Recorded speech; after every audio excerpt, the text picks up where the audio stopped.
Your beautiful tax-effective mutual wills, one for mum, one for dad, have a vast array of tax-saving mechanisms in them. We have 3 generational testamentary trusts. We also have a superannuation testamentary trust, and this is because if you leave your super to adult children, then it's likely they'll have to pay tax on that superannuation. And it's extraordinary. You would have been told many times that superannuation is a tax haven, and yet you hear your children have to pay tax on it. And the tax rate can be as high as 32%. That's 30% plus Medicare. Well, that just seems extraordinary. But it's a voluntary tax, because if you plan for this with your financial advisor and accountant, you can generally wash the 32% tax down to 0.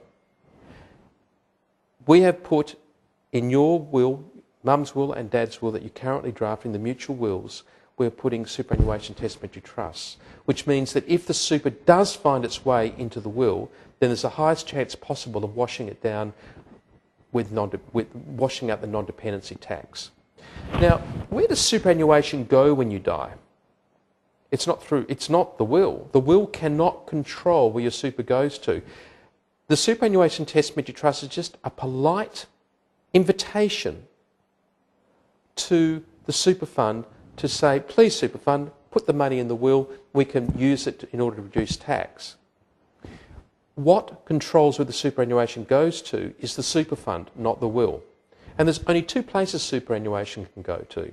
One is to a dependent, or 2, into your estate, your legal personal representative, your estate, your will. So you either leave your super into your will or leave it directly to dependents. But if you leave it directly to dependents that are adult children, you can get clobbered, or they can get clobbered with up to 1/3 of it in tax. So from a tax perspective, it's a good idea. I'm a blinkered tax lawyer, and you need to speak to your advisor and accountant. It is advisable to leave your super directly into your estate. There's some reasons not to as well. As well as you building these mutual wills for mum and dad, there's also a substantial letter of advice that you're going to receive from us as part of the PDF that you'll download. Take that letter to your advisor and accountant, and you decide for yourself with their advice as to whether you do want to leave your super into the estate, into the will, or you don't. It doesn't matter to the will. I think from a tax perspective, it's better to leave the super into the will. But it's your call, and the letter of advice that we will give you will substantially take you through the pros and cons of doing that. So enjoy this beautiful document, this wonderful mutual wills that you are drafting. Enjoy.